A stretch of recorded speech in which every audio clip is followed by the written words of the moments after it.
dia a todas e todos. Muito bom. Em mais uma atividade agora no ano de 2020. Estamos aqui hoje trabalhando com o núcleo do terceiro setor, organizações do terceiro setor, os desafios enfrentados na busca de convênios em vista da nova legislação. Muito bem, o evento de hoje é transmitido pela nossa rede social, ao vivo, simultâneo, no Facebook, e depois vocês podem também compartilhar na página de vocês e fazerem ecoar as palestras de hoje. Muito bem, hoje nós teremos aqui a presença de 3 especialistas da área. Aqui, Dr. Arão, que é o coordenador do núcleo do terceiro setor da nossa casa, a Ordem dos Advogados do Brasil, 57ª subseção. Teremos também a palestrante Maria de Fátima Lourenço Guerra e também o professor Antônio Martinho Risso. Muito bem, sem mais delongas, até porque o horário já está avançando, eu vou passar a palavra aqui para o Dr. William fazer a chamada dos palestrantes à nossa mesa. Bom dia a todos, é uma grande satisfação em tê-los aqui, os espectadores das redes sociais também, e vou proclamar e convidá-los para compor a mesa. Quero chamar o Dr. Arão da Silva, por favor, queira compor a mesa conosco.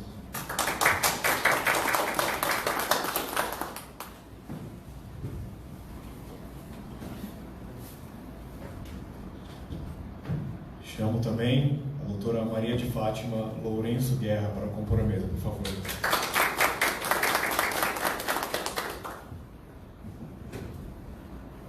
E o doutor Antônio Marinho, por favor, queira compor a mesa conosco. Muito obrigado.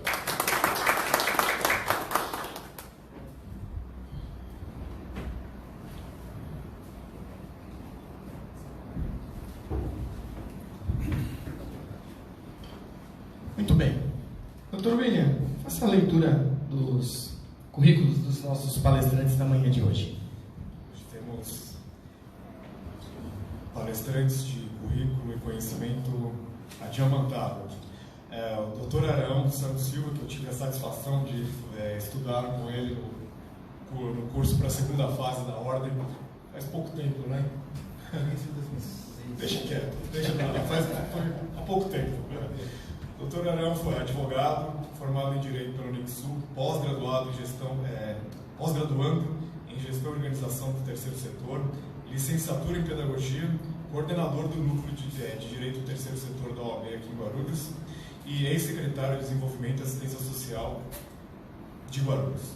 A doutora Maria de Fátima é psicóloga, pós-graduada em Administração Pública e Gerência das Cidades, servidora pública da Prefeitura de Guarulhos e atua como gestora de fundos.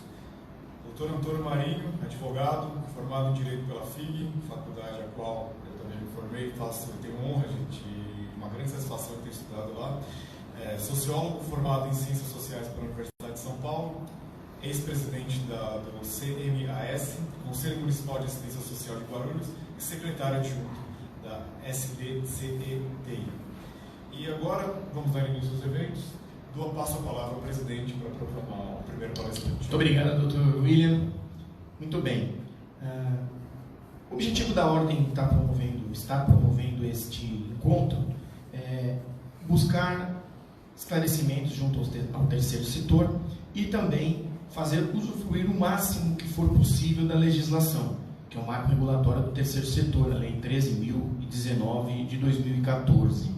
Muito do que a gente enfrenta na prática pode ser solucionado, e os palestrantes da data de hoje irão trazer soluções e encaminhamentos e ideias que a gente muitas vezes que participa ativamente do terceiro setor encontra dificuldades. Está tudo lá, está tudo na lei, é só uma questão de fazermos essa conexão. Então a OAB está tentando buscar essa conexão entre as organizações da sociedade civil e fazer a comunicação com a legislação, a regularização, a obtenção de verbas, enfim, trazer ao mundo jurídico as organizações que são extremamente importantes para o desenvolvimento da nossa sociedade, que, como todos sabem, não está simplesmente e somente adstrita ao governo municipal, estadual e federal. As organizações, a sociedade civil trazem uma parcela muito representativa para a regularização e para o funcionamento do nosso Estado.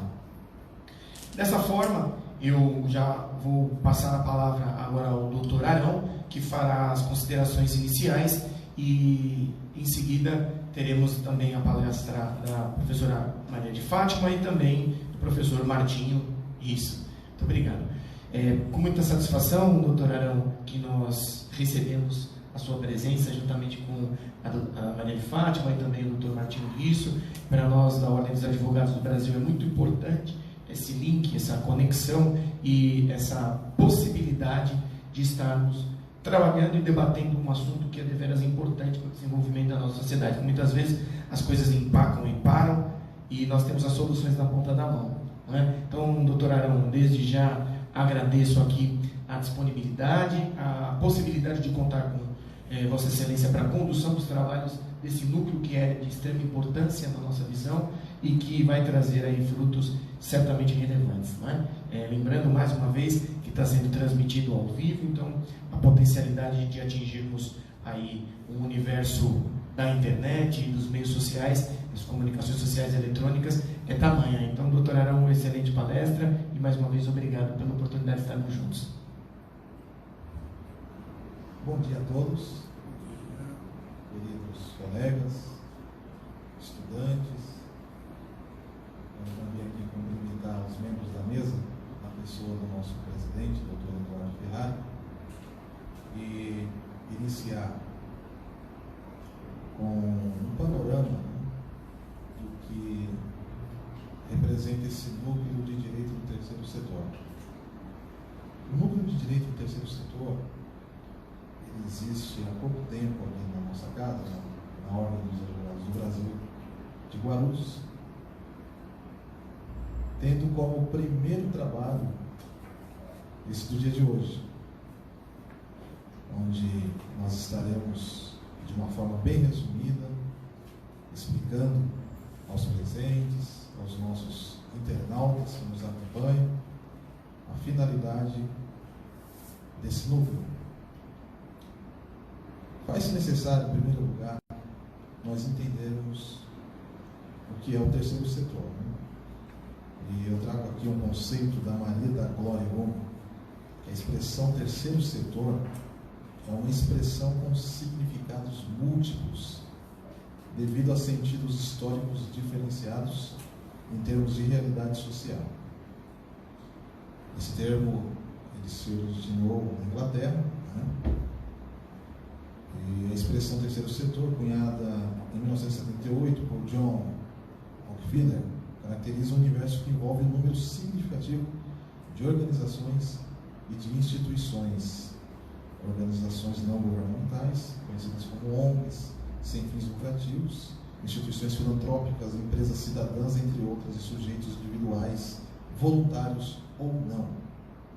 Ou seja, o terceiro setor, ele abrange uma infinidade de organizações. Organizações essas que levam diversas nomenclaturas. Esse universo ele envolve um grande número de entidades que prestam um serviço de natureza pública, de interesse público. Um serviço que, no primeiro momento, ele deveria ser prestado pelo Estado, mas o Estado delega a essas entidades a atribuição de prestar esses serviços. E nessa perspectiva, pode-se dizer que o terceiro setor ele é composto por uma grande variedade de tipologias organizacionais, incluindo associações de bairros, grupos comunitários, clubes de serviço, até fundações empresariais, organizações internacionais, entre outras. Eu quero destacar aqui, no início dos anos 90, esse termo, o terceiro setor, começou a ganhar força com duas expressões relevantes que definiram aqui no Brasil o terceiro setor. A primeira elaborada pelo antropólogo e fundador da ONG Viva Rio, no Rio de Janeiro, Rubens César Fernandes, diz que o terceiro setor é o setor privado, porém público, ou seja, um setor de natureza privada, porém que presta serviço público. A segunda está presente na obra de Luiz Carlos Brescia Pereira e Núria Grau, que define o setor público não estatal. Então, o conceito de terceiro setor, por essa escritora, diz que o terceiro setor é o setor público não estatal, dada a natureza da prestação de serviço público desse terceiro setor. Surgiu então o marco regulatório do terceiro setor. Esse marco regulatório, ele surgiu com a finalidade de regular a relação de parceria entre essas instituições e o poder público, a União, Estado e municípios, né? Essa lei, a Lei 13.019 de 2014, levou um longo período para ser elaborada, né? Tendo em vista as peculiaridades que envolvem o objeto dessa lei, de modo que em 2014 essa lei foi criada. No entanto, levou-se algum tempo para que ela entrasse em vigor, sendo que, em se tratando de parcerias federais e estaduais, essa lei passou a vigorar em janeiro de 2016. Já nos municípios, ela entrou em vigor cerca de um ano depois. E ela trouxe algumas inovações, uma lei moderna, né? Uma lei moderna que ampliou o conceito de organizações, né? Passou-se a usar o termo organizações da sociedade civil.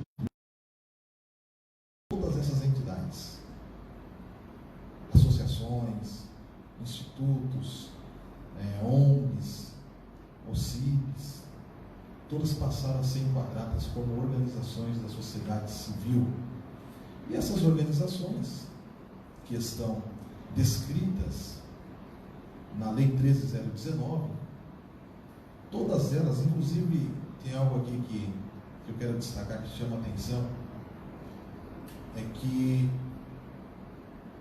até mesmo as entidades religiosas que prestam um serviço de interesse público, desligado da sua atividade, ela também é considerada uma organização da sociedade civil. Aquela organização que durante o período do dia ela executa um trabalho de natureza social. Essa organização, ela pode sim manter uma parceria com o Estado. Nós temos 3 formas de parcerias que foram trazidas por essa lei, a Lei 13.019 de 2014. Nós temos os termos de cooperação. O termo de cooperação se trata de uma proposta que é apresentada pelo poder público, onde determinadas organizações que se enquadrem no perfil que é definido pelo ente público, eles passarão a desenvolver aquela atividade de iniciativa do poder público, isso com repasse. Então, o poder público, por meio do termo de colaboração, ele apresenta a proposta, iniciativa própria do poder público. As instituições, elas vão analisar, elas se enquadrando nos requisitos, elas receberão recurso financeiro e elas desenvolverão essa atividade de cunho de... Nós temos também termo de fomento. Termo de fomento, quando nós falamos do termo de colaboração, nós vimos que o termo de colaboração, a proposta, ela é de iniciativa do poder público, mas o termo de fomento, ele é proposto pela própria instituição. A instituição elabora projeto, E ela propõe ao poder público: olha, eu estou apto, eu posso desenvolver essa atividade de interesse público. Então, o Estado ele vai destinar recursos financeiros para essa instituição e a instituição vai executar um projeto de sua própria iniciativa, que foi proposto por ela. E temos também, por fim, um acordo de cooperação. O acordo de cooperação envolve tanto a atividade do conceito de termos de colaboração, como também de termos de fomento, né? No entanto, no acordo de cooperação não há repasse de recursos financeiros. Então nós temos aí essas três possibilidades onde as organizações da sociedade civil elas podem manter convênio ou parceria com o poder público. E o núcleo de direito do terceiro setor ele tem essa proposta de levar até as nossas instituições a interpretação, trazer a informação legal referente a essa lei, que é uma lei inovadora, uma lei moderna, a qual muitas instituições têm encontrado dificuldades para se adequar à nova legislação. Então nós convidamos aqui o apoio do nosso presidente, pessoas gabaritadas, né, que são os nossos palestrantes, que foram convidados para falar um pouquinho acerca dessa realidade que é a parceria entre o poder público e essas organizações da sociedade civil. E nós queremos dizer a vocês que esse é o primeiro trabalho que está sendo feito pelo núcleo, mas que nós faremos um aprofundamento em relação a cada tema específico desse núcleo que envolve o terceiro setor, que é muito amplo. Nós queremos alcançar as instituições que têm encontrado dificuldades na interpretação da norma. Nós queremos, por meio de simpósios, tenho falado muito com o Dr. William, que é o nosso presidente da Comissão de Cultura aqui da UAB, né? Em relação a esses projetos que temos para esse ano ainda, né?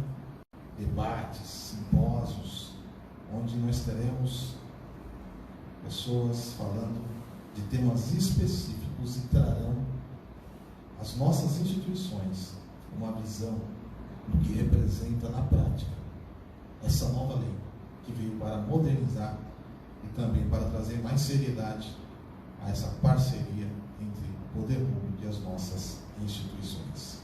Então eu quero aqui, com essa palavra, finalizar a minha fala e dizer a você que você está sendo privilegiado, você que é diretor de instituição, você que faz parte de uma instituição, porque a nossa casa, a OAB, Ordem dos Advogados do Brasil, aqui de Guarulhos, está dando um grande passo para te auxiliar, para te dar um suporte legal no tocante às normas que regem a relação entre o poder público e as organizações da sociedade civil.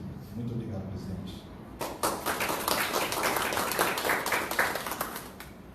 Obrigado, doutor Arão, pelos precisos esclarecimentos. Obrigado também pela aula que a semana passada você, comigo ali, introspectivo, acabou passando aí os conhecimentos. É sempre muito importante compartilhar esses momentos.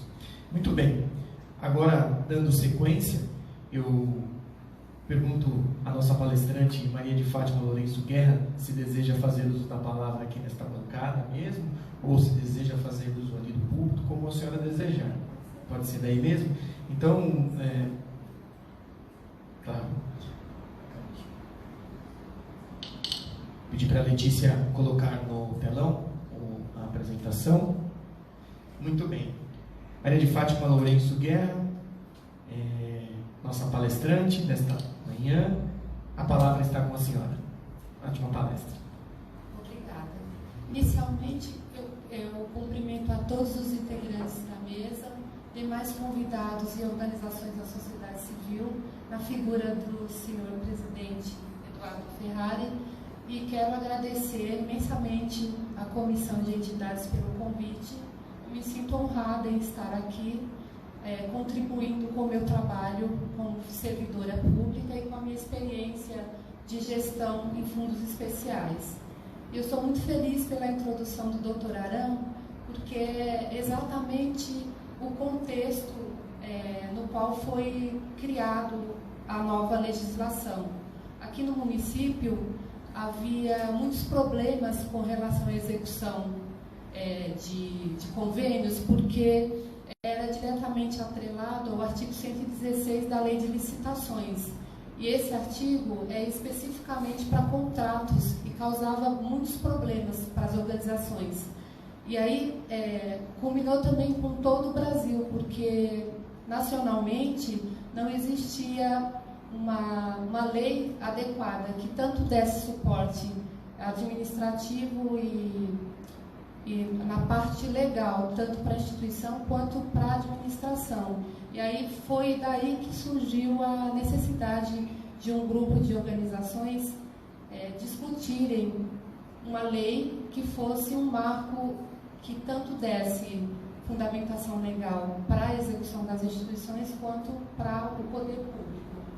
E aí, na minha concepção, eu acredito que basicamente são 3 pontos que atualmente são desafios para as organizações da sociedade civil, que são o artigo 46 da Lei 13.019, que estabelece as despesas que devem ser executadas com recursos da parceria, e dentre essas despesas existe o custeio e o pagamento dos recursos humanos. Existe uma grande dificuldade porque a organização ela precisa executar o recurso e fazer o pagamento do RH dentro daquele ano e, posteriormente, após o término da parceria, ela tem que rescindir o contrato com o seu RH e contratar uma nova equipe. E aí existe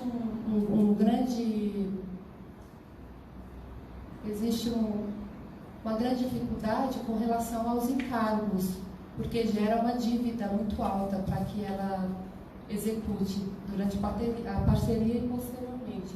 O segundo ponto que eu quero destacar é o artigo 2A, que estabelece que os conselhos que têm uma relação direta na execução e na discussão do recurso que vai ser financiado com aquela parceria, eles participem diretamente da comissão de seleção e que eles também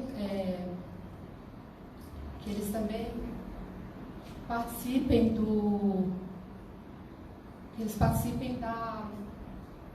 diretamente na área de atuação e que seja discutido de forma adequada aquele chamamento com este conselho. Aqui, alguns conselhos deliberativos estão esvaziados. Estando esvaziado, a sociedade civil ela não tem como colocar a experiência dela com relação àquele atendimento. E aí é uma questão que precisa ser muito discutida, que precisa haver o convite, até a participação maior da Comissão de Direitos Humanos dentro desses conselhos, para auxiliar na atualização da lei que se refere às determinadas áreas de atuação, porque o marco regulatório, como bem disse o doutor Arão, ele é para diversas áreas. E essas áreas precisam atualizar sua legislação específica no que se refere a conselho para adaptar ao que o marco regulatório coloca. E o terceiro ponto é o que se refere ao termo de fomento e ao procedimento de manifestação de interesse. No termo de fomento, a organização apresenta uma proposta dentro de uma pesquisa de determinada área de atuação, e ela apresenta uma proposta para resolver determinada situação no município. Aqui no município nós temos o Conselho de Direitos da Criança e do Adolescente e o Conselho do Idoso. Esses conselhos, eles têm verba própria, que são provenientes de doações, que tem isenção, inclusive, na Receita Federal. E aí esses conselhos, eles possibilitam um chamamento público, que seja esse chamamento referido, o termo de fomento. Ele abre possibilidades muito maiores e são termos que podem ser feitos para problemas pontuais da cidade, referente a determinada área. Eles não estão atrelados a uma secretaria específica, eles estão relacionados à cidade inteira. Como, por exemplo, nós temos um chamamento que seria para criança ou adolescente, mais relacionado à cultura, ao lazer, a temas pontuais.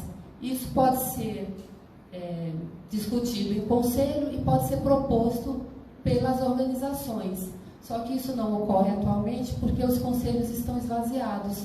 E é extremamente importante que tanto as organizações que tenham inscrição nos conselhos, quanto as que ainda não têm inscrição ou que pretendem se regulamentar nos conselhos, participem e contribuam nessa discussão para possibilitar um atendimento maior dessa população no município, tanto criança e adolescente quanto idoso.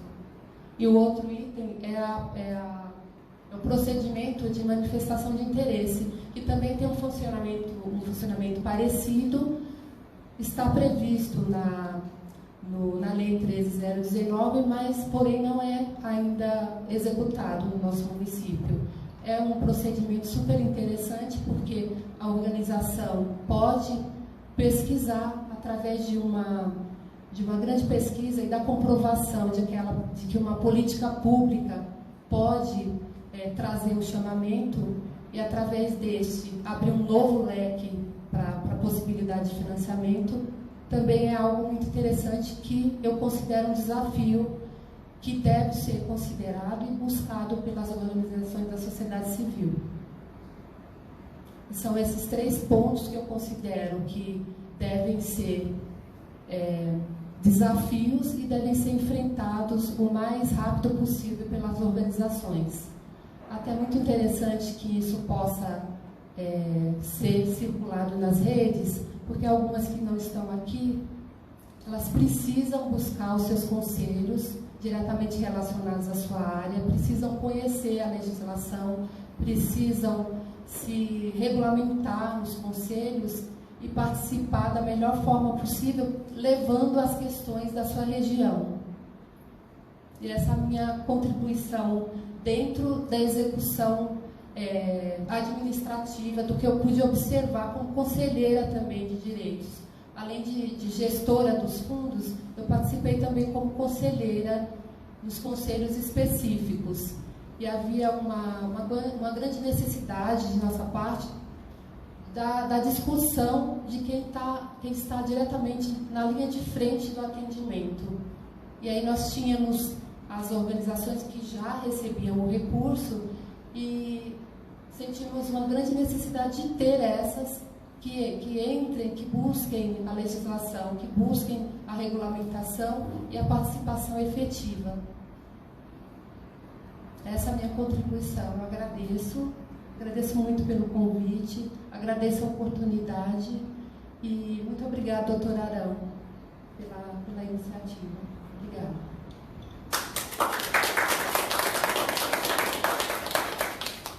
Muito obrigado, Maria de Fátima. Para nós é extremamente importante entendermos esse outro lado, né? Também, que muitas vezes as coisas não acontecem por falta de comunicação entre as partes, né?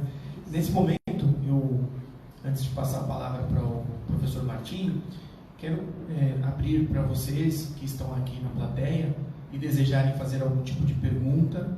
Podem formular as perguntas, a gente vai até vocês, capta pelo áudio e em seguida colocamos aqui, eventualmente, se houver algum questionamento. Não é? Aqui também, na bancada, deixo aberto, doutor Arão, por gentileza, se quiser fazer uso da palavra, doutor Martinho também, para fazer alguma consideração, algum questionamento.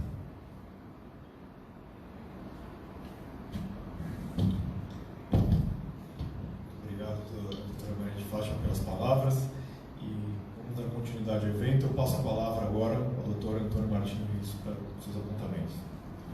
Bem, bom dia a todos, meus cumprimentos aqui inicialmente à mesa, doutor Eduardo Ferrari, nosso presidente, doutor Arão, que coordena esse núcleo de terceiro setor, ao doutor William, que é presidente da Comissão de Cultura, que está afeto esse núcleo, né, de terceiro setor, a psicóloga Fátima, servidora pública com longa experiência na gestão de fundos, e quero cumprimentar a vocês, colegas doutores e doutoras que vieram prestigiar esse encontro aqui, mais este encontro promovido pela UAB, e quero cumprimentar também os estudantes, em nome desse jovem aqui que é o filho da Fátima. O seu nome?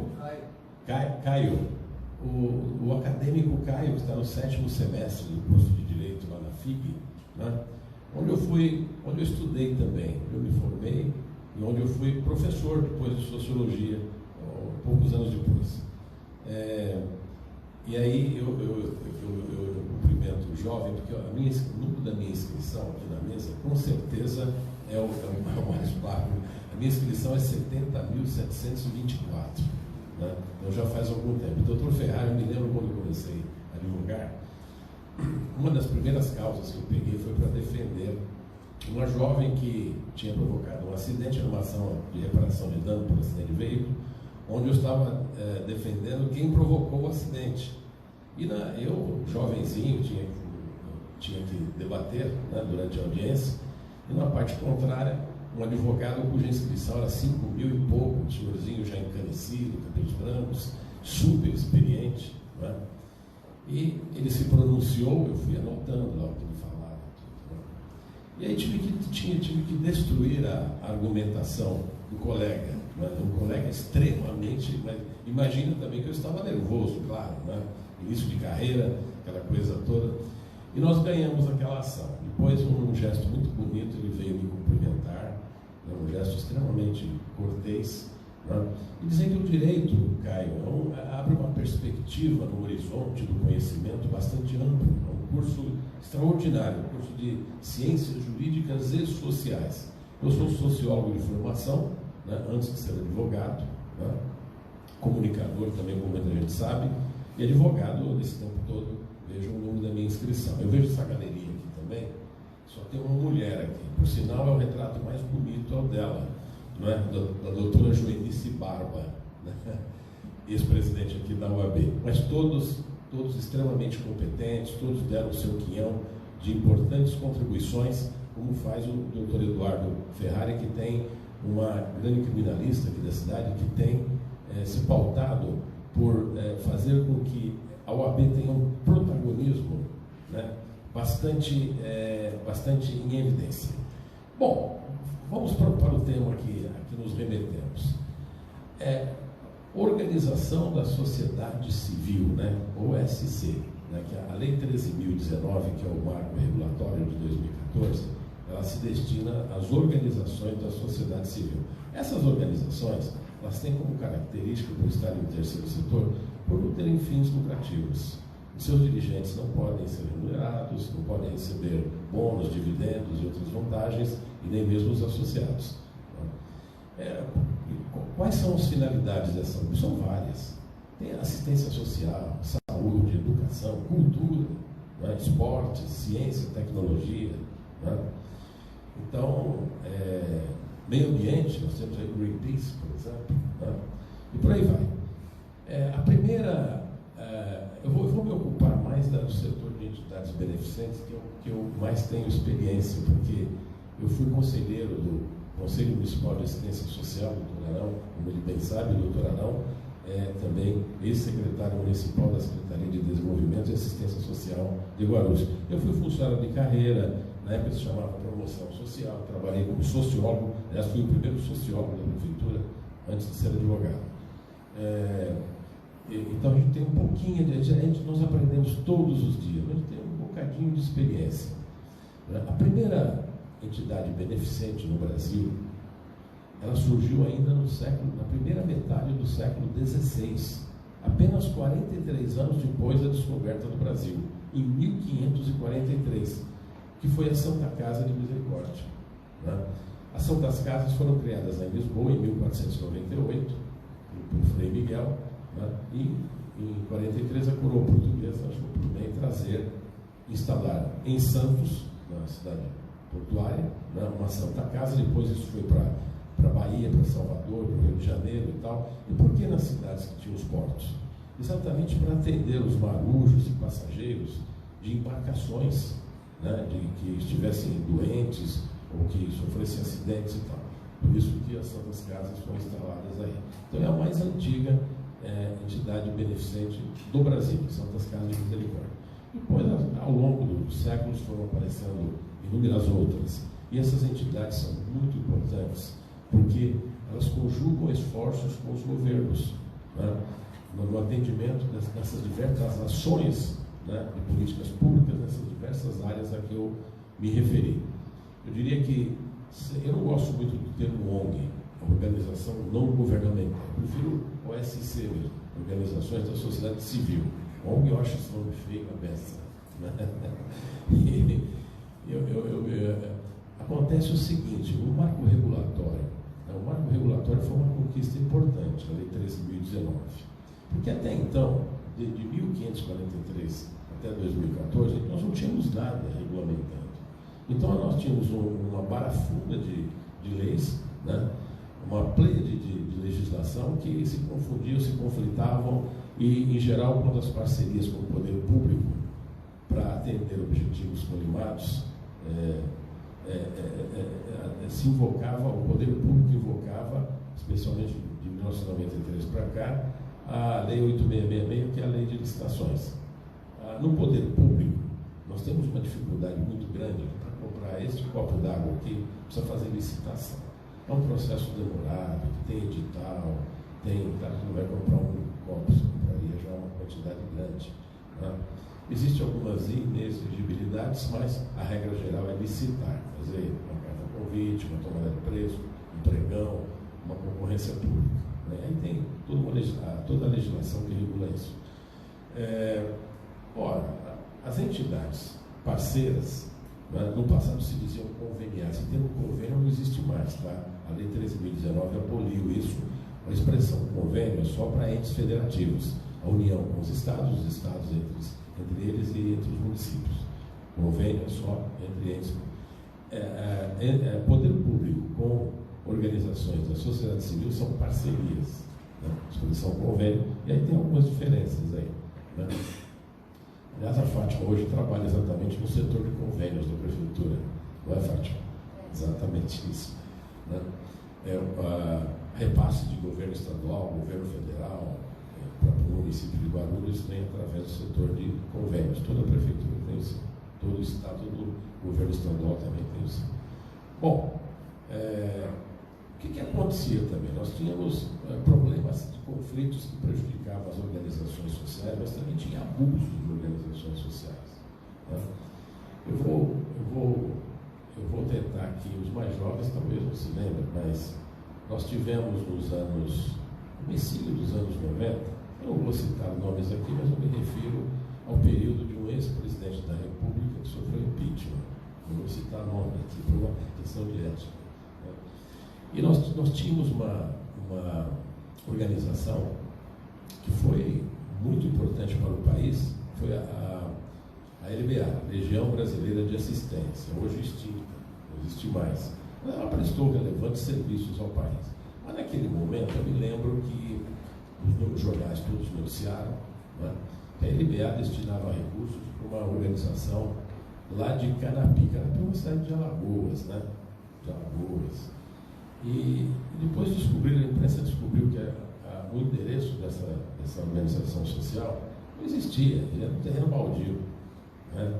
Então veja só, os abusos e locupletamentos, infelizmente, abuso acontece em qualquer lugar. O marco regulatório visa prevenir isso, visa garantir quem trabalha sério e também visa dar agilidade no atendimento e nas ações voltadas em cada setor dessas organizações sociais. Só que a Lei 13.019, quando foi editada muito às pressas e provavelmente por gente que pouco entendia da área, doutor Né? Era uma lei, a Lei 13.019, no primeiro momento, ela foi editada em julho de 2014. Estava prevista para entrar em vigor 90 dias depois, né? Em outubro. Nesses 90 dias, houve uma grita geral no Brasil, que era praticamente impossível para organizações sociais atender os requisitos da lei. Ela até estava até piorando, né? Ela não eliminava, por exemplo, a Lei 8.666, a Lei de Licitações. Né? Isso ia trazer, além de outros inconvenientes. A presidente da República, na época, Dilma, editou uma medida provisória atendendo a essas queixas do Brasil inteiro, prorrogando a vigência da lei para 360 dias, depois quase um ano. Né? Então tivemos uma vacatio legis aí nesse período. Nesse ínterim, ela editou já mais para o final, aí já o ano seguinte, nós já entramos em 2015, né? 360 dias e quase um ano depois. Né? Entramos em 2015 e foi editada uma nova medida provisória que se transformou na Lei 13.204, que deu nova redação à Lei 13.019. E aí aparando várias arestas. Ainda existem algumas imperfeições, convenhamos, mas não é o objeto de tratarmos aqui neste momento. O fato é que aí a 13.019 foi abrandada com essa nova redação e algumas distorções foram corrigidas e é a que está sendo aplicada, como disse o doutor Arão há pouco, né? Na União, nos estados e Distrito Federal, ela entrou em vigor no dia 1º de janeiro de 2016, e nos municípios em 1º de janeiro de 2017, né? É que está em vigor, portanto, e valendo para as parcerias, conforme já foi dito aqui, nós temos, pela Lei 13.019, com a nova redação dada pela 13.204 de 2015, nós temos 3 possibilidades de parceria: o termo de fomento, o termo de colaboração, ambos, o que difere somente a iniciativa. O fomento é a iniciativa da organização social, a colaboração é a iniciativa do governo. E a terceira modalidade não prevê repasse financeiro, que é o acordo de cooperação, que aí é apenas um acordo de cooperação no aspecto técnico, não implica em repasse financeiro. Bom, são as 3 modalidades previstas. Agora, a legislação, o grande problema das organizações sociais não é bem a questão legal. Existem problemas legais que eu vou abordar aqui ainda. Aliás, vou pedir até o apoio da OAB. Né? O grande problema das organizações é a questão do custeio. A questão do custeio é gravíssima, né? Porque temos algum advogado trabalhista aqui presente? Advogado trabalhista. Doutor? Laércio. Doutor Laércio. Como o doutor Laércio sabe, nós todos sabemos também, né? As diversas categorias profissionais têm os seus dissídios coletivos anualmente, dependendo da data base e tal. Né? E normalmente os dois sindicatos, o sindicato do empregado e o sindicato patronal, discutem e depois é estabelecido um acordo. Hoje, presentemente, com a inflação mais baixa, né, a gente fala em torno aí de 4%, alguma coisa do gênero, né? Mais benefícios que podem ser acrescidos, suprimidos nunca, mas acrescidos sempre. E aí, o que acontece? As organizações sociais, o custeio dela, 80% para mais, é com RH. É com RH. Porque gêneros alimentícios ela ganha, ela tem a população é muito generosa. A população é generosa, né? Inclusive com as entidades assistenciais. Mas você não vai pagar, você não vai fazer escambo, né, com os empregados. Você tem que pagar um salário que está previsto, tem que registrá-los de acordo com a CLT, né, seguir a legislação trabalhista e honrar todos os direitos, e inclusive pagando em dia seus salários, né, e como se fosse uma empresa privada qualquer. Não há nenhum benefício.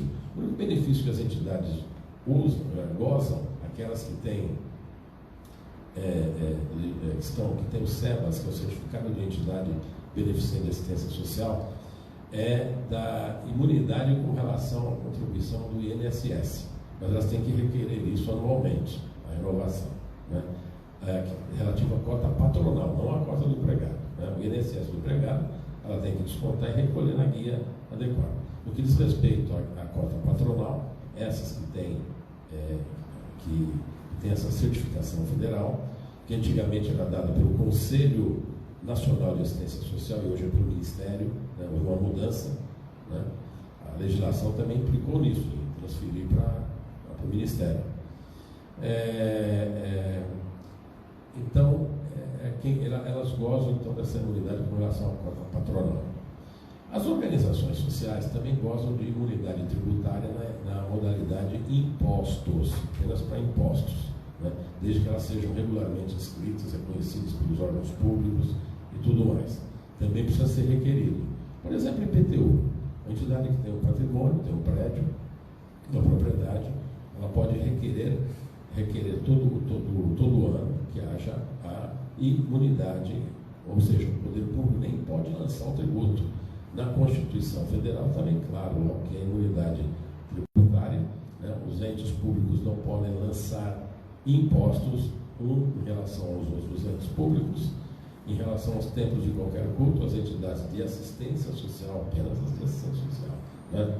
O papel de imprensa, e o doutor William estava lembrando agora há pouco que também as mídias digitais, recentemente, né, doutor William, foram contempladas também com essa imunidade. Então, imunidade é isso. A isenção tributária é outra figura jurídica, é aquela que pode recair sobre taxas, sobre contribuição de melhoria, né, que são outras modalidades tributárias, e sobre as tarifas, que são os preços públicos, né? Então, isso é concedido no âmbito de cada poder, né? De cada governo também, de cada município, de cada estado, dependendo se o tributo for estadual, for municipal, por exemplo.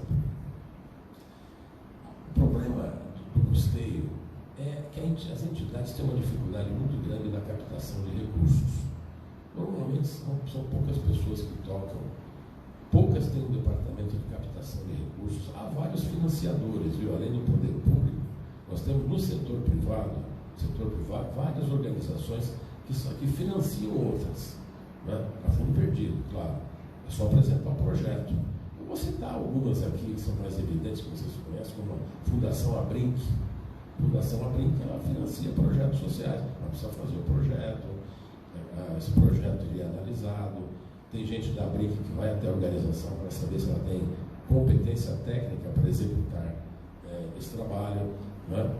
E assim nós temos várias outras. O Provida também é outra organização que financia organizações sociais, né?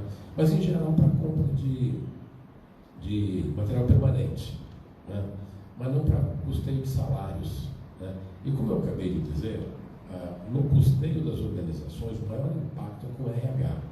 E esse impacto ele aumenta todos os anos, não é, doutor Lares? Todos os anos, isso para qualquer empresa, qualquer microempresa, qualquer organização social, aumenta todos os anos, não tem jeito, pelo menos na correção da inflação. O que acontece? O que acontece é que o financiamento público, quando ele não prevê um reajuste desse cofinanciamento, é complicado. Aqui em Guarulhos, por exemplo, nós estamos entrando no 5º ano, né, que a rede básica tem os seus per capita congelados. E isso é ruim, porque as despesas aumentaram sobremaneira, né? A rede de média complexidade me parece que também, né? Vocês imaginam, por exemplo, o custo de uma instituição de longa permanência para idosos. O idoso fica 24 horas por dia na organização. Como a doutora Fátima sabe, as despesas são muito grandes. Você tem que ter nutricionista, mais de uma até. Você tem alimentação balanceada para esses idosos.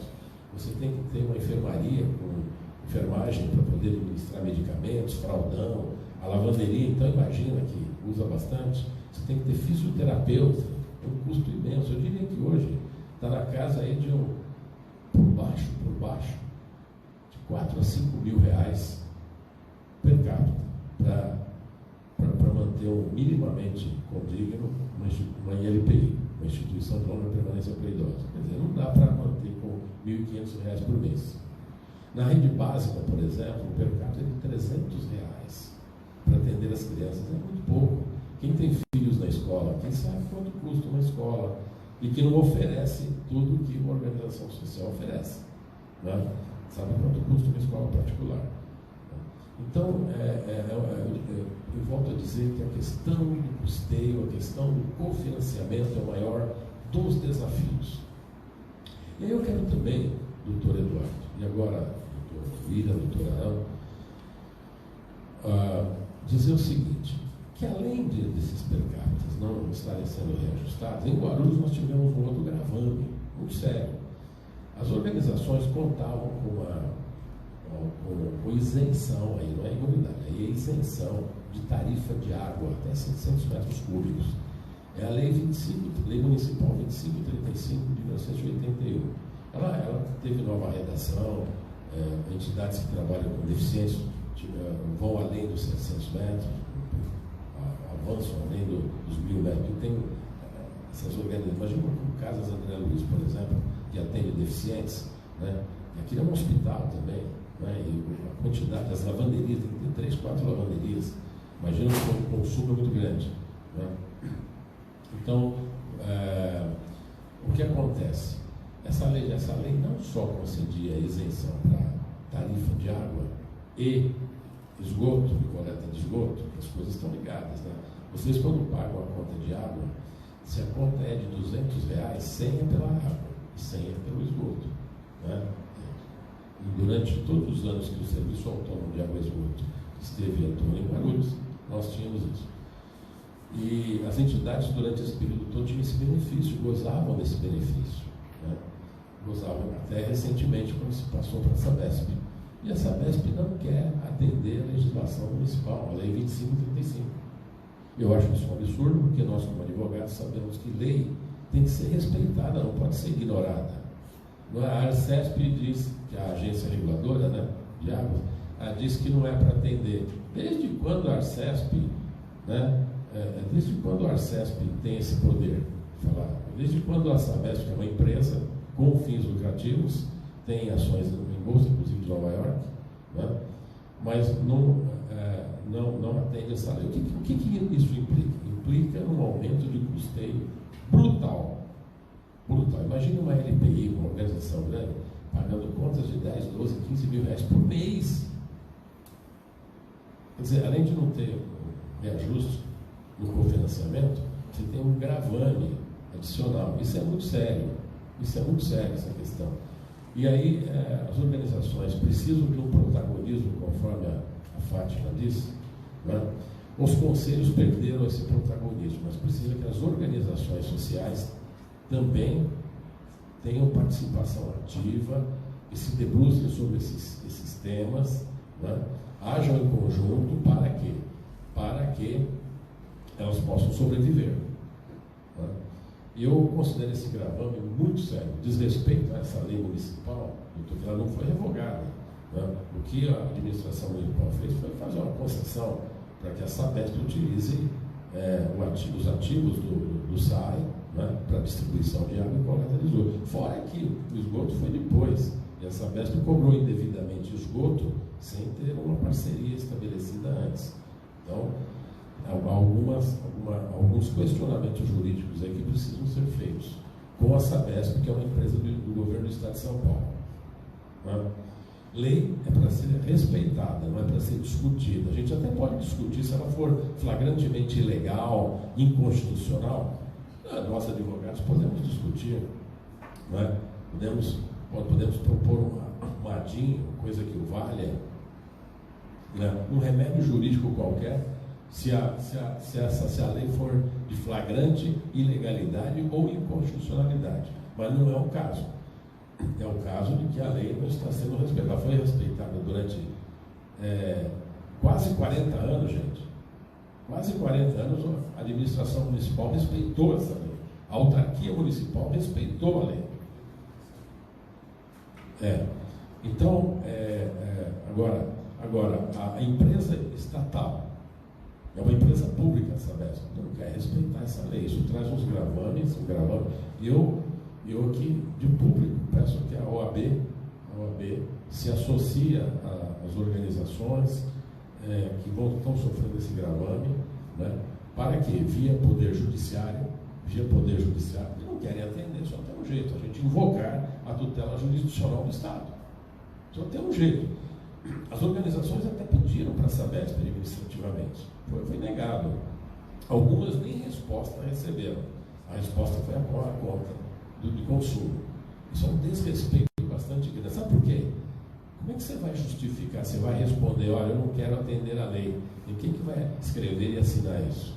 Né? Eu confesso, ninguém não tem isso. Né? Então, a Sabesp nem respondia. Ou fazia verbalmente, isso é coisa recente, agora de novembro para cá, hein?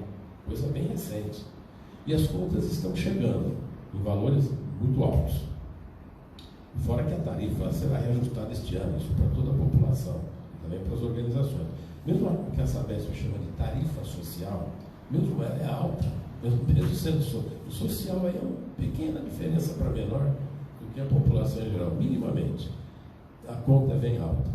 E isso é um gravame bastante importante no sentido de prejudicar as atividades de assistência social no município de Guarulhos. Então, eu já estive até conversando com o promotor de justiça, explicando a ele, né? E hoje, em público aqui, né, digo que a OAB pode se manifestar a esse respeito, se associando ao doutor Arão, doutor Emílio, doutor Eduardo, né, no questionamento, interpelando a Sabesp, interpelando por que ela não cumpre a lei, ela tem que se explicar. Por que ela não cumpre? É uma interpelação judicial no começo. Né? Uma interpelação. Ela tem que se explicar, já que ela não responde administrativamente, uma interpelação judicial. Ela que se explique em juízo. Né? Por que não atende à legislação municipal? A legislação está em vigor. Né? E é uma legislação que ela estabelece não somente isenção até certo limite do consumo de água, como também outras isenções, como taxa de protocolo, taxa de extinção de incêndio, uma série de outras taxas. Né? Então, exatamente para incentivar aqueles que abnegadamente, abdicando da sua própria vida, se dedicam a essa importante área do terceiro setor. O terceiro setor, ele faz o que o governo, como disse o doutor Arão, como sugeriu o doutor Arão, não, o que os governos, de uma maneira geral, não teriam condições de fazer. Né? Até porque eu acabei de falar para os senhores que o serviço público tudo é muito demorado, porque há prazos, há editais, há uma série de formalidades. Quando você conta com um parceiro privado, sério, sem fins lucrativos, no balanço não pode aparecer lucros ou prejuízos, pode aparecer superávit ou déficit. Normalmente é déficit que aparece. Né?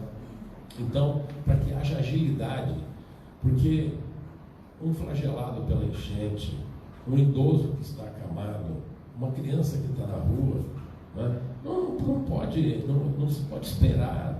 Você tem que atender rápido. E as organizações fazem esse atendimento muito mais rápido do que o poder público pode fazê-lo. Com toda a boa vontade que o poder público tenha, com toda a competência que tenha, fica muito difícil atender essas emergências. E as organizações sociais, elas têm essa condição. E veja que são pessoas que compõem as suas diretorias, né? Voluntários também. As organizações contam com gente de boa vontade, que são voluntários, que prestam gratuitamente o seu trabalho lá. É muito importante conhecer a rede de entidades sociais do município. Então, a minha fala fica por aqui, por enquanto, né? Senão a coisa se alonga muito. E eu agora, então, devolvo a palavra. Muito obrigado a todos.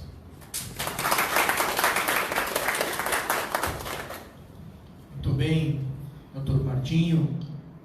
Novamente eu abro o nosso auditório, ou mesmo aqueles que estão via rede social, estão monitorando aqui e que caso tenha algum questionamento, por favor, não se acanhem, né? E pelo menos um por vez, tá? Por favor. De qualquer forma, Laércio, por gentileza, doutor. Bom dia a todos, bom dia. Então, eu gostaria de tirar uma dúvida que surge. Só um minutinho, doutor. Pois não. Tem algumas pessoas que estão questionando o áudio que está baixo aqui. Quer que eu pare? Por favor, doutor Laércio. Se quiser direcionar a câmera, está ali gravando. Bom dia a todos novamente. Um questionamento relacionado principalmente aos encargos que é gerado às entidades sociais. Conheço algumas entidades em Guarulhos, na qual sou voluntário, e o município deixou de fazer repasses por inúmeros meses, e pela falta desse repasse, acaba que as entidades não conseguem arcar com os encargos trabalhistas, previdenciários necessários. O que acontece? Nesse ano, especificamente, a Prefeitura vem cancelando o termo de colaboração que tem com essas entidades, porque, de certa forma, a entidade não conseguiu as certidões de isenções de débitos tributários. O que vocês acreditam que pode ser feito? Porque, de certa forma, não é culpa das entidades delas não manterem esse serviço. As certidões não saíram por culpa delas, foi por falta de repasse. Por que a lei do marco regulatório pode trazer em benefício das entidades neste ponto? Bem, Muito obrigado, doutor Lércio. Bem, realmente, para que haja celebração da parceria, a organização social tem que apresentar, além do projeto discriminado, objetivo, RH qualificado, né, de acordo com o que é exigido, também várias certidões negativas, como certidão negativa de débitos mobiliários, de débitos imobiliários, de débitos trabalhistas, de débitos previdenciários e Receita Federal. Né? O doutor Lércio está colocando que, por exemplo, débitos trabalhistas, por exemplo, se não recolheu algum encargo, né, a entidade não tem a certidão negativa. Bom, a questão de atraso de repasse, isso aqui em Guarulhos tem sido, não sei os outros municípios, mas há muitos anos que a demora em repasse. Eu vi anos aí que o primeiro repasse do ano aconteceu no mês de maio. Este ano aqui, até ontem, a maioria das organizações sociais não tinham recebido nada em termos de recursos municipais. De recursos federais e estaduais, né, acho que ainda não receberam, pelo menos até ontem muitas se manifestaram nesse sentido. Né? E aí como é que ficaram os salários de janeiro, por exemplo, né, que eu acho que é essa a questão. Né? Provavelmente não foram pagos, se a entidade não tiver um fundo de reserva, se ela não tiver também uma autossustentabilidade, que a gente sempre orienta as entidades, e elas podem fazer isso, ações de autossustentabilidade. Façam projetos paralelos, façam bazares, façam promoções para arrecadação de fundos próprios, para ter uma receita própria, para exatamente nesses momentos de aperto poder sobreviver. A gente sabe que nem todas têm um departamento de captação, ou, quando eu falo departamento, às vezes é uma única pessoa. Né? A gente tem, por exemplo, a nota fiscal paulista, que traz algum recurso das organizações, pelo menos 2 vezes por ano tem um repasse das notas fiscais, as entidades põem urna nos estabelecimentos, tem as notas fiscais, aquelas que têm a identificação de CPF ou CNPJ, e a entidade faz isso, ela se inscreve no governo do estado, no órgão competente, e ela tem uma receitinha ali, mas ela pode desenvolver outras atividades, né? Inclusive vender coisas, né? Pode até vender coisas. Isso não é um comércio, é uma ação de autossustentabilidade. É uma maneira de constituir uma reserva técnica para no momento das vacas magras, né, não ter problema. Eu só quero lembrar que o poder público, início de ano, é sempre muito complicado o poder público repassar recursos. E convenhamos, é por exercício. Né? O exercício fiscal começa no dia 1º de janeiro, que é um feriado. Né? A maior arrecadação dos municípios, qual que é? Não é IPTU, não, é ICMS. O ICMS é que tem um peso em torno de 40%. IPTU, por exemplo, eles foram pagos quase que no último dia do mês de janeiro, por exemplo. Quem paga carnê de IPTU sabe disso. A partir de fevereiro, acho que depois do dia 20, não foi assim, 22. Então, para poder entrar dinheiro no Tesouro Municipal, e o Tesouro Municipal tem que pagar o funcionalismo, tem alguns encargos que eles também não podem prescindir. Então, até entrar dinheiro no Tesouro, demora um pouquinho. É praticamente impossível que no mês de janeiro se repasse recurso, mesmo que a parceria seja vigorante a partir do dia 1º de janeiro, ou a partir do dia 2. Né? Não tem recurso. Né? Então, esses atrasos são costumeiros. como diria um velho professor de direito que eu tive, eles são consuetudinários, né? Lamentavelmente, mas é o que acontece, até pelas dificuldades que o próprio... Quando eu falo Estado, eu me refiro aos Estados, à União e aos mais de 5.500 municípios que nós temos. Isso é igual para todo mundo, né? E a gente tem que entender também que se o repasse de CMS é a receita mais importante para o erário, né, ela depende da atividade econômica, né? Então é muito variável isso. E fica um efeito cascata de união, no caso de CMS, que é o imposto estadual, né, existe um repasse, eles também têm os problemas arrecadatórios dele. Então, é sempre um risco para a organização social, seja qual for, estabelecer uma parceria de repasse de recursos com os governos, porque os governos têm essa dificuldade natural e a gente tem que entender. Por isso que a gente sempre orienta as organizações que elas devem empreender ao longo do ano ações de autossustentabilidade para construir uma receita própria mínima a fim de cobrir esses casos. Aquelas que sobrevivem somente com repasses têm problemas sérios. Chega no fim do ano, não tem dinheiro para pagar o 13º salário. Se houve, por exemplo, desligamentos, demissões, as verbas indenitárias, né, multa de fundo de garantia, que pesa na beça, né, aquilo estava previsto provavelmente no cash flow da organização, até porque elas trabalham com recursos muito limitados. Quem trabalha com o OSC tem uma vida muito difícil. Já a empresa não é fácil, mas o empresário, pelo menos, ele pode trabalhar com uma certa projeção. Nas entidades sociais, a pessoa trabalha com o chapéu na mão e nunca sabe o que vai entrar nesse chapéu. Então é muito complicado. Mas pelo menos entrou no mês de fevereiro, este ano aqui. Não entrou ontem, ainda é fevereiro. Né?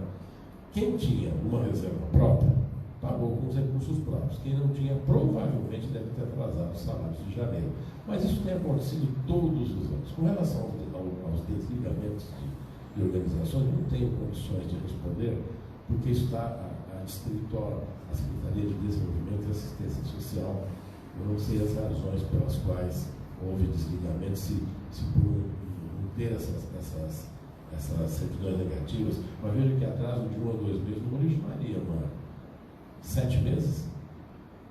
7 meses de recurso que é municipal, estadual, federal? Municipal. Quase 1 milhão de reais. Eu não sei qual organização que é, mas assim, não conheço um caso em particular, né?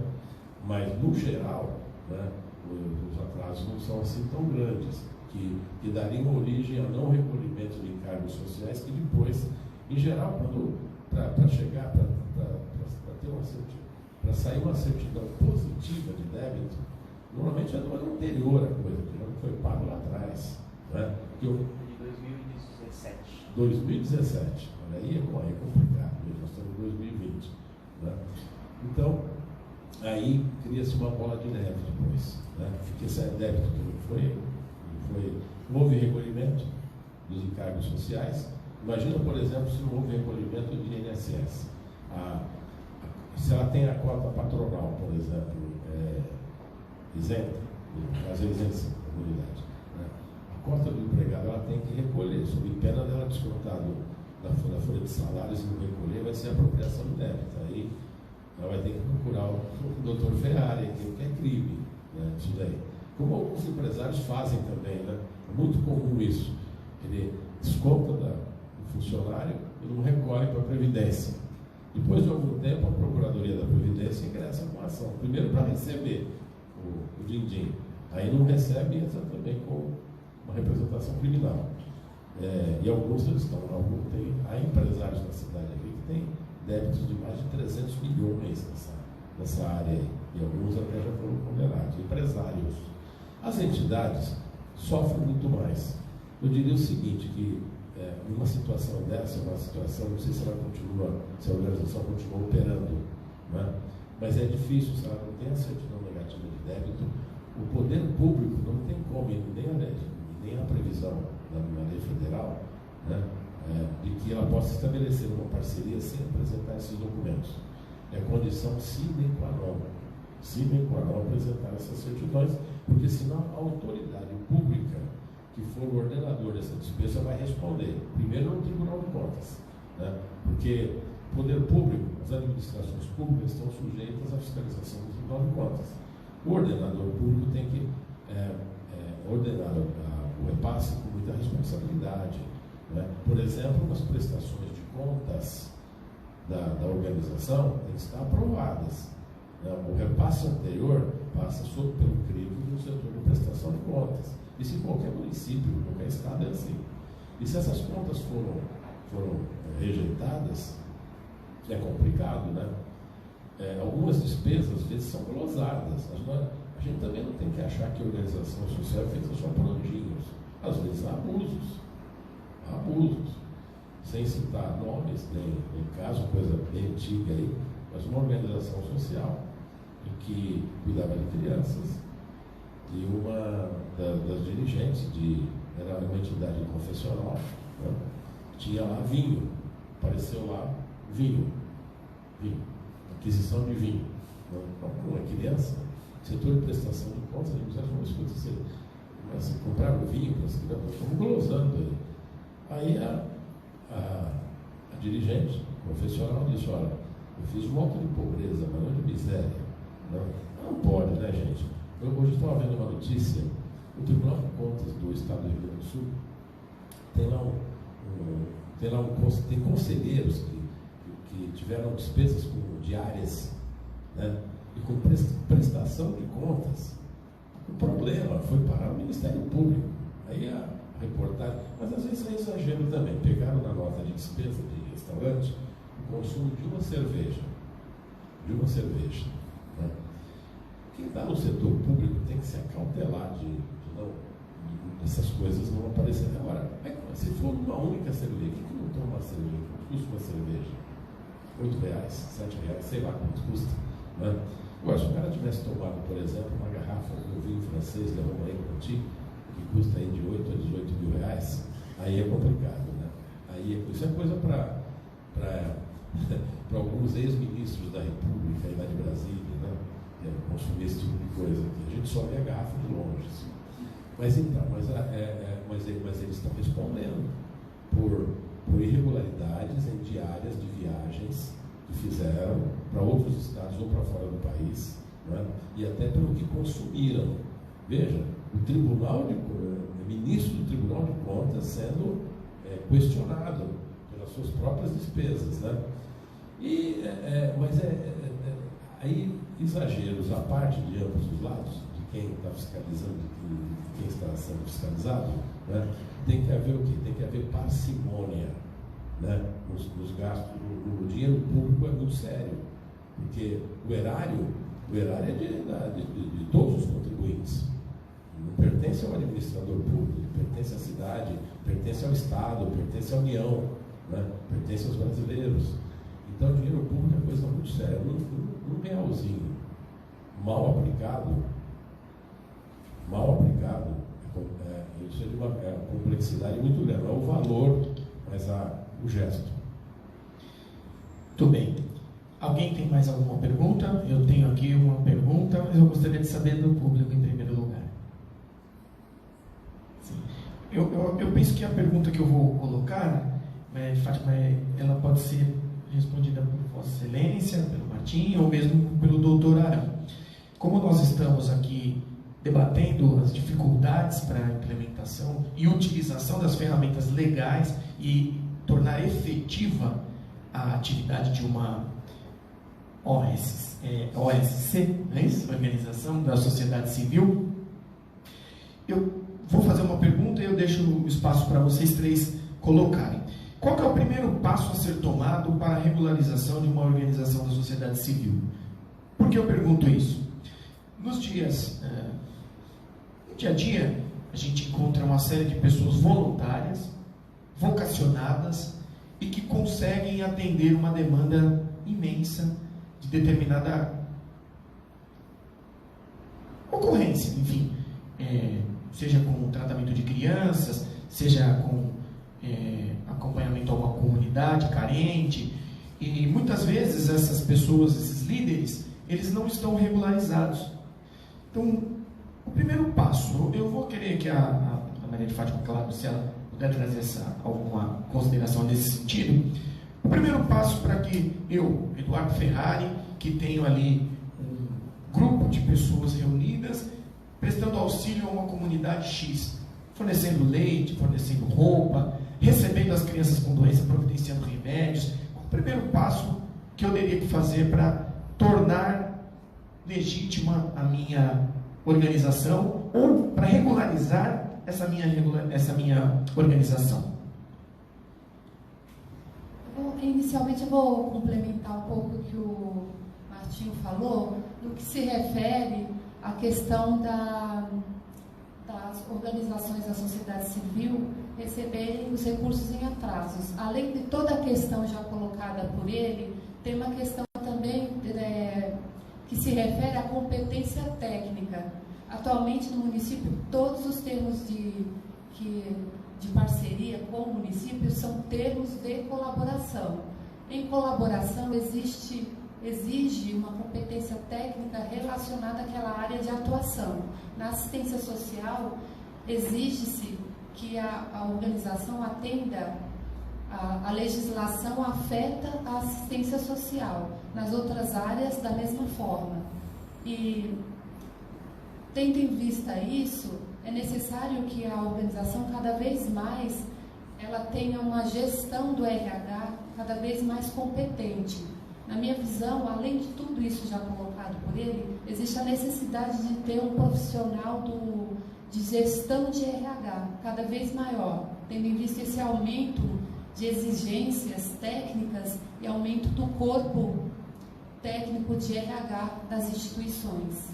E com relação à questão da regulamentação, cada área de atuação tem uma série de documentos que devem ser providenciados para que a organização receba recurso público.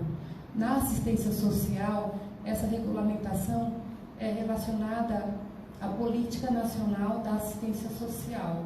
Tem uma série de documentos e também tem a necessidade de inscrição no Conselho da Assistência Social e no Conselho da Criança e do Adolescente, quando é afeto à criança e ao adolescente. Inicialmente, as organizações têm que buscar o conselho, se inscrever no conselho e ter toda uma outra documentação que é relacionada à questão de documentação a nível nacional, que eu acredito que o Martinho pode abordar de uma forma mais completa, por ele já ter a experiência de atendimento nessa área, mas especificamente da assistência social. Obrigado, doutora Maria de Fátima. O doutor Arão aqui pediu a palavra, doutor Martinho, com a sua permissão. Doutor Arão, por favor. Complementando a resposta da Fátima e também respondendo a pergunta do nosso presidente, doutor Eduardo Ferrari, ele falou aqui sobre aquelas pessoas, aquele grupo de pessoas vocacionadas em executar uma ação de cunho social, né? Qual seria o primeiro passo para que ela conseguisse se enquadrar nessa lei, a fim de manter uma parceria com o poder público? Em primeiro lugar, nós temos que transformar essa vontade, nós temos que transformar essas ações em uma pessoa jurídica. Então, nós temos que trazer esse movimento, essa ação para o mundo jurídico através do quê? Da constituição dessa organização. Essa organização da sociedade civil, ela precisa nascer no mundo jurídico. E como é que nasce essa organização? É possível que tenha alguém aqui nos acompanhando, ou até mesmo pelas redes sociais, que tem essa dúvida que foi apresentada pelo nosso presidente. Então, faz-se necessário a convocação para uma assembleia extraordinária para a fundação dessa organização. E nessa assembleia, o proponente ele vai explicar aos presentes qual que é o objetivo daquela organização, e daí então, através de uma aprovação, vai nascer no mundo jurídico essa organização da sociedade civil e, consequentemente, né, vai ser apresentado um estatuto onde rege todas as peculiaridades envolvendo os objetivos sociais dessa organização, vai ser eleita a diretoria e tudo isso será registrado no cartório competente, cartório de registro competente. A partir daí, nasce a organização da sociedade civil. E após o nascimento da organização da sociedade civil, tem uma série de outros requisitos, como foi já explicado pela Fátima, né? Vai ter que observar para cada área de atuação, seja a área da saúde, a área da educação, a área da assistência social, quais são os requisitos necessários, inclusive o tempo de existência dessa organização da sociedade civil, né? Acredito que quase que todos os programas, todas as parcerias, exige-se um tempo de funcionamento dessa organização para que ela possa obter, junto ao poder público, essa parceria. E eu creio que o nosso palestrante, o Dr. Martinho, né, um grande conhecedor do tema, ele vai falar um pouquinho melhor a respeito das peculiaridades em relação à pergunta do nosso presidente, Dr. Eduardo Ferrari. Muito bem. Eu até complemento já a questão da regularização, talvez ficou claro, né, formalizado, perfeito, e em seguida, formalizada a prefeitura ou a secretaria municipal, tem um protocolo de atendimento para essas instituições, essas organizações? Sim, bem, eu quero lembrar um pouquinho a intervenção da Fátima, que ela lembrou bem essa questão da gestão de RH. Né? Gestão de RH, veja que isso é o maior custeio, como eu havia dito, RH, precisa ter uma gestão profissional. Aliás, o ideal é que as organizações tenham uma gestão profissional, não menos caritativa. São pessoas caridosas, abnegadas, mas é bom que a gestão seja cada vez mais profissionalizada, porque as exigências legais são cada vez maiores. Então é importante que haja profissionais trabalhando nessas organizações. E também eu quero lembrar que nós temos o quê? Diretrizes provindas do Ministério do Desenvolvimento e Assistência Social, hoje também agregado no cidadania e tal, né? Direitos humanos. Nós temos normas que são resoluções, são diretrizes, portarias e, fundamentalmente, temos as chamadas NOBs, normas operacionais básicas, e tem uma tal de NOB RH. As organizações têm que ter obrigatoriamente assistente social, no caso de organizações beneficentes de assistência social. Né? Se forem culturais, aí não. Né? Na área tem que ter assistente social e tem que ter psicólogo. Né? E depois outros profissionais, mas há uma exigência nesse sentido aqui. E quando você está constituindo uma organização social, digamos, pode ser por fins culturais, pode ser por fins científicos, por fins do próprio direito, né? Ou de assistência social, é muito fácil constituir. Se nós todos aqui, se os nossos objetivos forem comuns, primeiro a gente elabora um estatuto, né? No mundo mercantil é contrato social, no mundo das associações, né, são estatutos. A gente elabora um estatuto, que ele tem força legislativa, mas ele tem que observar algumas regras. Em primeiro lugar, aquelas que estão contidas no Código Civil, especialmente o Código Civil de 2002, que está em vigor, né? E tem algumas regras lá que têm que ser observadas na constituição de associações, sejam quais forem. Né? Então, constituímos o estatuto, está de acordo com a legislação? Tá. Aí nós nos reunimos em assembleia, uma assembleia de fundação. Nos reunimos, tá, todo mundo está de acordo, então vamos fundar, subscrever. E o importante é que todo o estatuto, quando ele é constituído ou quando ele é reformado, precisa de assinatura do advogado. É imprescindível que o advogado assine. O cartório vai entender, o cartório que vai registrar a publicidade a esse ato constitutivo, ele vai tendo a assinatura do advogado, isso já foi revisto, foi aprovado por um profissional do direito e tal, né? As normas legais foram observadas. É muito fácil fazer um estatuto e constituir, como disse o doutor Arão, uma organização da sociedade civil. O difícil é manter, é tocar essa associação. Né? Esse que é o grande desafio. Por isso que eu me fixei muito aqui na questão do custeio. Né? Normalmente as organizações... Tomem, por exemplo, uma associação de advogados, que podem muito bem... Não sei se nós temos associação de advogados, ou não. Temos, mas me parece que ela não está ativa. Não está ativa, provavelmente por falta de dinheiro.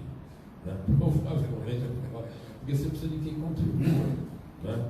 E às vezes a contribuição é muito reles, não dá para você pagar um aluguel de uma salinha, por exemplo. Né? E às vezes elas conflitam também com a própria OAB, com as subseções. É muito comum isso. Viu? Eu mesmo fazia parte de uma comissão de direitos humanos lá da seccional paulista da OAB, isso há algum tempo atrás, e estando no município, atendendo uma denúncia relativa às condições precárias da cadeia pública local, estivemos lá, eu e por sinal um advogado aqui de Guarulhos também, estivemos lá fazendo uma visita de inspeção. Conversamos com o vice-prefeito, o diretor do fórum, o promotor público, o delegado seccional, visitamos a cadeia, fizemos um relatório lindíssimo. Almoçamos com o presidente da associação e com o presidente da subseção de lá. Não é? E quando chegamos em São Paulo, nós estávamos sendo denunciados pelo presidente da subseção, porque procuramos primeiro, ao invés de procurar, procuramos o presidente da associação, que era quem tinha feito a denúncia. Você procura primeiro o denunciante, né? Mas existem essas coisas. Mas eu estou só citando um exemplo, porque se quisermos construir uma associação de advogados para estudar um certo ramo aí, por exemplo, direito público, né? Ou direito de sucessões, a gente quer assim, a Associação dos Advogados Trabalhistas, por exemplo, né? Pode. O difícil é manter. O doutor Ferrari perguntou se quando for constituída uma organização social, se ela imediatamente pode ser inscrita na administração pública.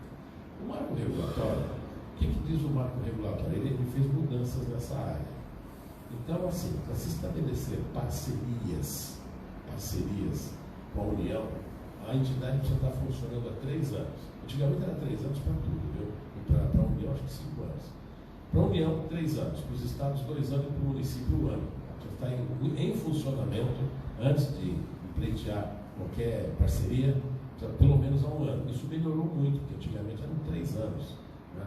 Agora, assim que os atos constitutivos forem registrados em cartório, sim, a autoridade local, a estadual, a federal, podem ser comunicadas. É só o presidente fazer um ofício e encaminhar uma cópia do estatuto. Ora, nós existimos. Aí fica registrado. Mas não dá para pleitear ainda parceria nenhuma. Você tem que sobreviver ali 1 ano às próprias custas, às próprias expensas. Tudo bem. Algum questionamento? Nós já vamos partir para o encerramento. Eu gostaria só de responder uma provocação do próprio Martinho. Conversamos aqui o doutor Arão, nós vamos instaurar um expediente interno que vai apurar essa questão da Sabesp não atender às organizações. É uma lei municipal, já identificamos aqui, é 2535 de 1981, está aqui, e nós vamos instaurar o expediente, verificar algumas organizações, porque não necessariamente nós precisamos saber e ser provocados pela organização. Como a provocação surgiu, isso que é importante, discutirmos temas importantes para a nossa sociedade. Como surgiu a discussão aqui, houve uma provocação, é correto que façamos um estudo, e para isso o doutor Arão vai ser o relator do expediente interno, vai encontrar algumas organizações que enfrentam esse problema, que demandaram isso, e em seguida nós vamos provocar a Sabesp, através de um ofício, uma notificação e um pedido de reunião, para depois disso decidirmos tecnicamente ou juridicamente uma intervenção. E efetivamente, caso não venha essa resposta que foi dada, né, pela agência, de que não há possibilidades, enfim, através de uma norma que nós vamos checar a constitucionalidade da legislação, para ver se não há uma impugnação junto ao Tribunal de Justiça de São Paulo, ou seja, Nós vamos avaliar toda a questão e, no final das contas, se de fato não estiver sendo aplicada a legislação, nós vamos fazer uma provocação judicial. Eu queria também fazer mais uma pergunta. Nós falamos aqui da Sabesp. E com relação a uma outra concessionária, por exemplo, a concessionária que fornece o gás ou que forneça a energia elétrica, há também uma previsão legal nesse sentido ou ficamos somente no campo da questão da água? Então, nos outros serviços não há nenhuma legislação municipal a respeito. E eu não conheço nenhuma estadual também. Poderíamos até pesquisar, mas em princípio são empresas privadas. Nós tínhamos, por exemplo, uma empresa pública, que era a Eletropaulo, no caso da energia elétrica, né? Hoje é a EDP Bandeirantes aqui, mas em outras regiões do estado temos outras distribuidoras.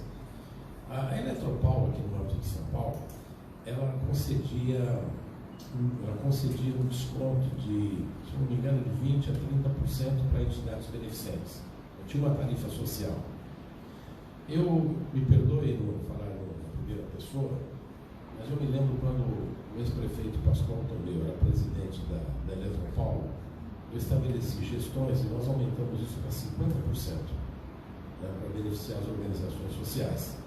Nós passaram a ter um desconto na conta de luz, né, de energia elétrica, de 50% aquelas que estavam no âmbito da Eletropaulo, na região abrangida pela Eletropaulo. Então pulou de 20 ou 30 para 50. Já ajudava. 100% é difícil, porque era uma empresa pública também, né, embora fosse estatal, mas é uma empresa pública que tem gerência privada também, porque a empresa pública tem a participação dos dois, do Estado e da iniciativa privada. Quando houve a privatização total, né, para o consórcio que toca a EDP Bandeirantes, isso caiu fora. Caiu fora porque era muito específico da Eletropaulo isso, né? Então o Furnas não devia utilizar, não esqueço agora o nome de outras distribuidoras, não tinham isso, era muito particular da empresa Eletropaulo. Então, na realidade, eu não conheço, doutor Ferreira. Perfeito. Bem, já identificamos a legislação, o expediente vai ser instaurado e seguiremos. Muito bem, eu questiono os palestrantes se ainda há alguma consideração a ser feita aqui na nossa bancada. Alguém aí do nosso auditório tem algum questionamento? Muito bem. Então, desta forma, nós vamos agora declarar encerrados os trabalhos e passar às certificações dos nossos palestrantes. Muito bem. Eu gostaria de convocar aqui à frente, para fazer a entrega do certificado, a advogada a doutora Graziele Sobral Gama. E ela vai fazer a entrega do certificado à palestrante Maria de Fátima Lourenço Guerra.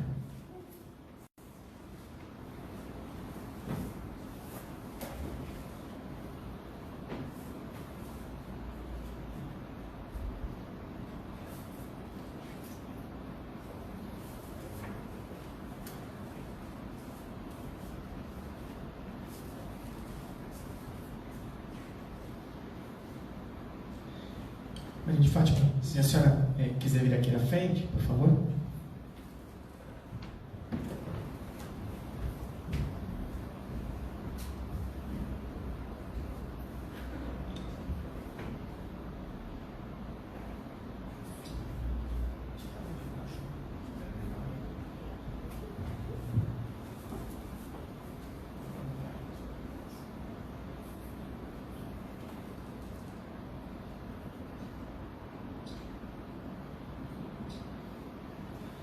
Obrigado, Letícia. Vamos ver os demais agora na sequência. Obrigado, doutora Graziele. De Fátima, muito obrigado mais uma vez pela oportunidade de estarmos juntos. Eu agora convido o jovem advogado e frequentador assíduo agora da nossa ordem, que nos deixa muito agradecidos e muito felizes, doutor Mário Yoshio, para fazer a entrega do certificado ao doutor Arão dos Santos Silva.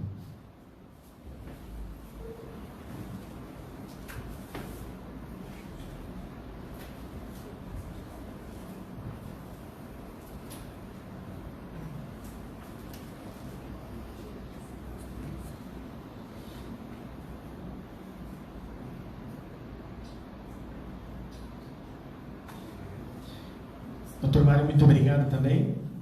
Doutor Arão, muito obrigado pela participação no nosso evento. E também convido agora o estudante Caio para fazer a entrega do certificado ao Dr. Martinho Risso.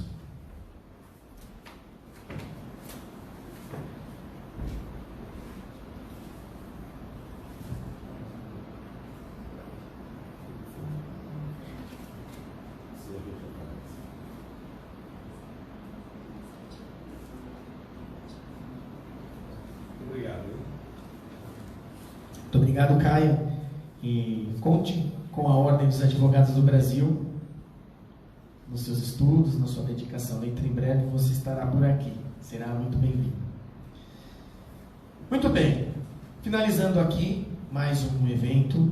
Eu gostaria de, ao final, nós nos colocarmos aqui à frente, fazendo uma foto e registrar, eternizar esse momento importante, que, como disse o nosso palestrante Arão, é o primeiro de vários eventos que nós faremos. Vejam que já foi um evento que trouxe algo para que nós possamos buscar, que é a questão do expediente interno, que vai apurar uma questão tão importante que é essa Sabesp, né? Que é a água que muitas vezes é indispensável à sobrevivência de uma organização. Doutor Arão, obrigado por estar conduzindo esse que é um importante ramo do direito que há de ser desenvolvido. Os esforços eles são sempre dedicados e colocados. Você é o capitaneador deste projeto e nós acreditamos a você e confiamos em você no desenvolvimento disso. Muito obrigado. Dr. Martinho Risso, mais uma vez, obrigado pelas sábias palavras, pelas colocações sempre serenas e muito profícuas com relação à necessidade e à forma de criação e desenvolvimento e também toda a sua experiência vivenciada junto às organizações de terceiro setor. Muito obrigado. Eu que agradeço, presidente Eduardo Ferrari, a lianesa e fidalguia, porque eu sou recebido aqui por todos. Fico muito feliz e me coloco à disposição para estar em outras oportunidades também. Muito obrigado. Quero também aqui muito agradecer a Maria de Fátima Lourenço Guerra, com todos os seus esclarecimentos técnicos e práticos, que muitas vezes a gente esbarra na questão prática, né? Então, a questão técnica foi muito bem colocada e a prática complementando tudo isso. Fica desde já o convite para integrar esse núcleo de trabalhos e de desenvolvimento. Além do interesse, é só me confirmar que eu já faço a inclusão. É importante que tenhamos pessoas que mexem com a área, colaboram e que efetivamente vão trazer as soluções necessárias, não à ordem, não a Guarulhos, mas à sociedade guarulhense, que é quem necessita de toda a estrutura e o apoio para o seu desenvolvimento. Muito obrigado. Eu agradeço, me sinto honrada e desde já confirmo a minha participação, que me deixa honrada pelo fato de eu poder passar a minha experiência prática na administração pública. Obrigada. Muito obrigado, Maria de Fátima. E também quero estender o convite a todos os presentes que desejarem, inclusive, Caio, se você desejar também como membro colaborador, você pode participar, assim como seus pares, junto à universidade, à faculdade e as pessoas próximas a você. A Ordem dos Advogados está de portas abertas.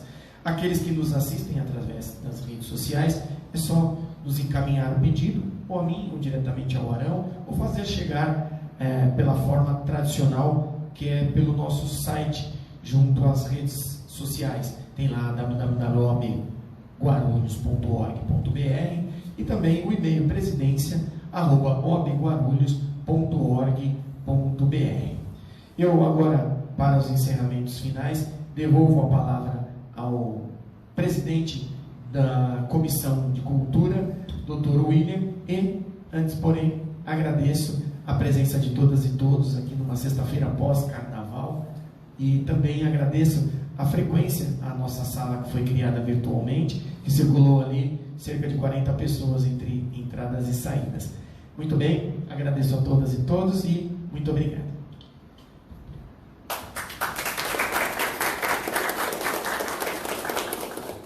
Antes de eu colocar minha palavra, eu convido participação nesse evento.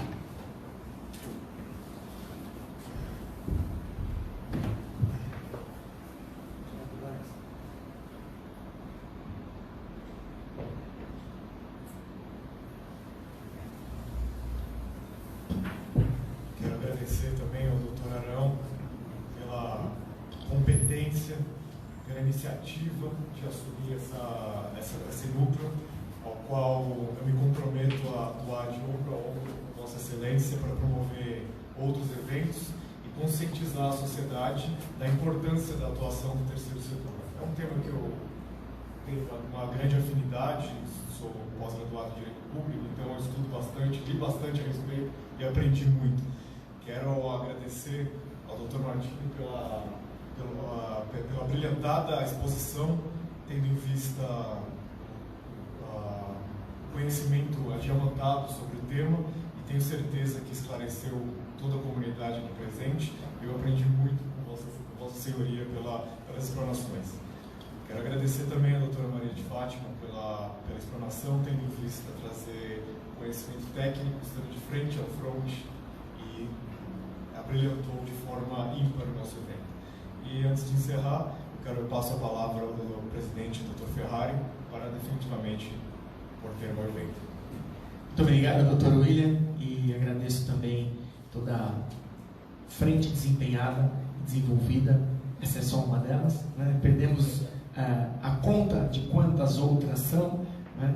A OAB sempre muito bem representada por Vossa Excelência e todos aqueles que integram a Comissão de Cultura, que é uma das mais importantes, que desenvolve trabalhos voltados ao desenvolvimento da advocacia, não capacitação, porque todos nós já somos capacitados, mas o desenvolvimento e o aprimoramento.